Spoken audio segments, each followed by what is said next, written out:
Welcome back, everyone. I am, as always, Captain N, and this is unboxing number 15. Now, I've been away for a little while. It's been busy. You know as well as I do, COVID, everything going on, Halloween, Christmas, yeah, you name it, it's happened. But I'm hoping to make some more videos. I've just been away, haven't been sick, I've been okay. But we're going to get into an unboxing. I hope I don't miss anything because I have got quite a few things. My friends will let me know if I missed anything. But yeah, let's get right down to it. As you can see, the Nintendo Rocketeer on the Nintendo. My wife did give me this nice console system where I could line everything up at the bottom. And we have a new console to add to it this time. So, let's jump right into it and take a look at what I've got. We'll start out with Game Boy stuff. Got this next couple of items from Joel. Got the Game Boy printer. There's paper inside of it. It takes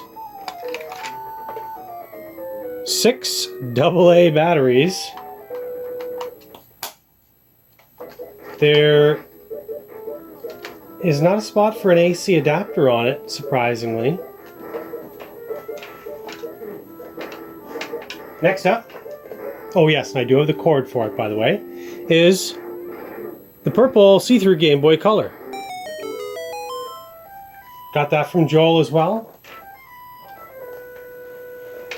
Another thing we got from Joel is the Game Boy camera. I'll do an episode eventually where we cover the Game Boy camera, and it does actually work in the Super Nintendo with Super Game Boy, obviously. Next up, a gentleman at work gave to me his old Game Boy. Now, you know I already have one, but he said this one wasn't working, and he doesn't have the back to it either. So I did order some Game Boy screwdrivers because, you know, they take different screws. I opened it up, cleaned it out, took out the connectors for the battery, and cleaned them all up, cleaned everything up, and it's working good as new, except there is a line down the screen. I'll throw up a picture on the screen so you can see. But yeah, as you can see, there's a line that can be fixed with a soldering gun by heating up the soldering gun and gently running it over the ribbon cable area where the dead line is. So we're going to see if we can get that fixed up. I'm just waiting on a soldering iron to come in the mail.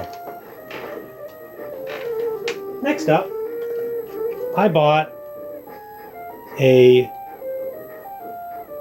modified Game Boy Pocket with a light on the background. I'll just turn it on and load up my game that's in there so I can show you. It has different brightness modes. It also has different colors as well, which is pretty neat. And it has plastic or a glass screen. So here we go. Let's see if we can get this. There. So there's Bonk's Adventure. If you tap the corner, you can get it to change different colors. And there's brightness mode as well. Runs off 2 AAA batteries.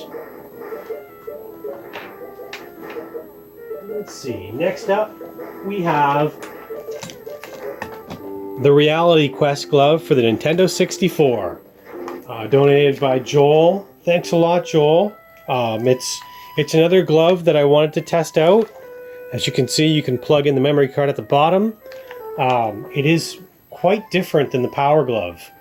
I used it, if you can see way down there, we have Duke Nukem 64 in the Super and the Nintendo 64. I tried it out. It's different. I'll have to get used to it, but I'd like to make episodes of where I'm playing that with the with the Reality Quest glove. to show you how it works. Another item donated by Joel is the wireless NES satellite. There you go, you can see it down the bottom. This plugs into the Nintendo and takes both slots for the controller, but once you plug that in, you're then able to turn that on. You can turn turbo on as well, and it allows you to have 4 controllers. Sometime down the road, I'd like to play 4-player Friday the 13th on the Nintendo and record that. That's going to be fun. Thanks a lot, Joel. And it did come with batteries. Look at those. Massive, if I believe, D batteries in there. I don't find a lot of things now that require D batteries.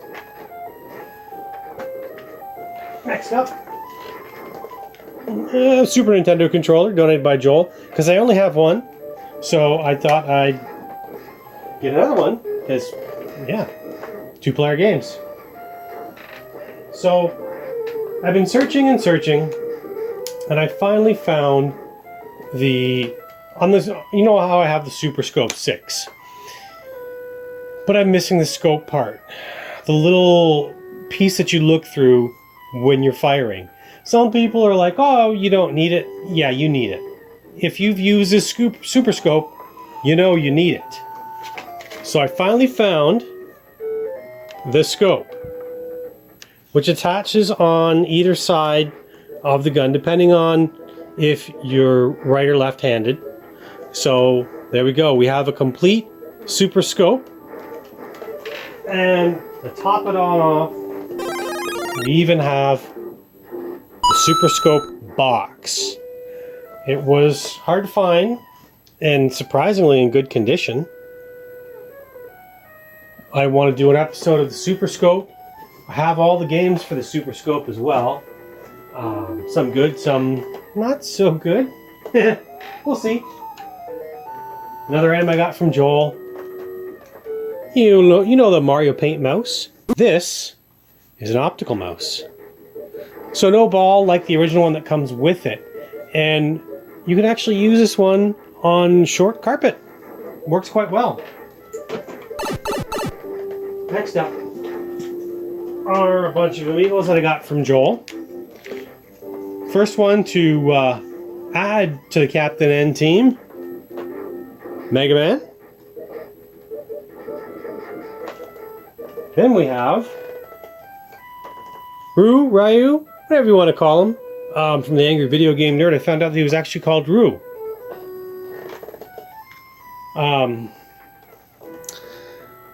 From Kid Icarus, Paltuna, I believe her name is. Yeah, correct me if I'm wrong. And finally, to add with Simon Belmont, that we have over here, to add to the N team, we have Pit. I know him as Kid Icarus. Next up, for Christmas, my wife got me Mario Kart Live Home Circuit. If you're interested, I can do an episode on that, show you how it's set up, and show you how it works. I don't have a capture card, so we'll be doing it old school like we are now. But if any of you are interested, please put in the comments below, and I will take a look at setting up a track and showing you guys. Next up are 2 boxed games. Super Mario World. It is boxed. I do have the manual stored away. I don't keep the manuals in the boxes just for protective reasons. Your favorite and mine, Super Metroid boxed. I do not have the manual for Super Metroid, but one day I will. It's an expensive manual. It's almost 20 bucks now. Have you guys ever played The Rocketeer? I remember renting it as a kid. And it was hard. Next up, another item from Joel. Bugs Bunny's Crazy Castle for the NES. we'll be playing that with the Power Glove whenever we get to it. Next is, if I can get up off the floor, here we go. Yeah, if you notice, we're not sitting on the floor anymore. It's kind of weird sitting on a chair. I got this 15 bucks at Walmart. It was clearance. This started out at $99. So I'm not all about the whole Canon itself. It's the VR, because as you know, I do love the Virtual Boy. So I thought I would do an episode on putting this together, but then I forgot, and I already put it together. But it has the shield on the front, and on the inside it has the goggles. So the switch slides in. I guess I should show you. Slides in there, and you hold it. They do have some third-party ones that have straps to it. It's not as flimsy as I thought it would be. And it does come with a whole boatload of games. But yeah, it's just a pretty plain case. But my kids love to play it. And it's not as horrible as you think it would be. Yeah, the Switch, when it's close to your face, isn't the greatest, but the games look good. They do a good job at it.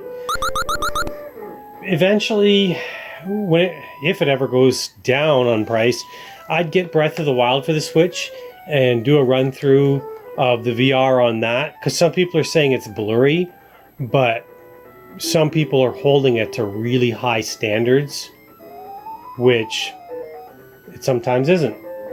But enough of that. One more thing that I got. I've been wanting this for a while. It's taken me a long time to find it because they are expensive. But I managed to get a very good deal. Let's put this in front of the screen, see if you know. It has a turbo pad. It is the TurboGrafx 16. I can finally play my Keith Courage game that I've had for a year, is it now? When was my last unboxing? August 30th, 2019 was the last unboxing I did, as far as I know. And that's around the time when I got Keith Courage and Alpha Zones. So it's just a little turbo card where your game is on there. Hue cards is what they're called. There are no lights on the TurboGrafx 16 to tell you it's on. You just flick the switch, and just like the Game Boy, a little peg comes out to hold the card in there. I do have the Hyperkin add-on for it, so a little better sound and picture. We will run through some games on that as I get them as well. But TurboGrafx 16s are hard to come by, especially at a low price.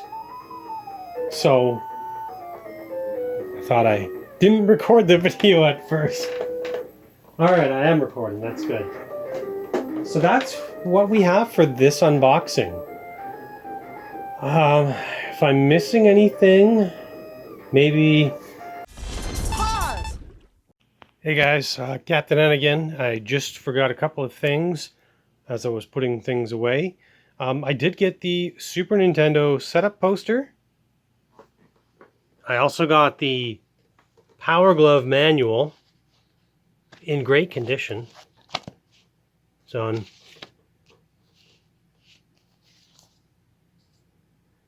As you can see, we're going to go over the Power Glove manual in another video on how it's used. And if you remember the Bad Street Brawler, where it had all those codes on the screen, we weren't sure what they're for, tells you in the manual. I also got the instruction manual for the Super Nintendo, and if you flip the poster over, there's how to hook up your new Super Nintendo Entertainment System, if you didn't already know how. but it's in great shape. All right. As you can see, I've got some Animal Crossing amiibos right there. Lottie, Tom Nook, and KK Slider. I did miss one amiibo on top of the TV, which is Link. I did get up here, there we go, the Super Mario Brothers wooden picture that Joel picked up for me. I paid him back, obviously. Yeah, the odd digital game for the Switch here and there. Some more Animal Crossing cards, because my son likes to play the Happy Home Designer on the 3DS. So yeah, that's it for this unboxing. I hope you enjoyed it. More games to come when I can make them, when I have some time. I'm currently off work right now because the kids are not back to school yet. We're not 100% sure when they will be back, but at least everybody is healthy. We had to get a new vehicle, just tons of stuff went on. So yeah, that's this unboxing number 15. Yeah. I am, as always, Captain N, and I will see you next mission.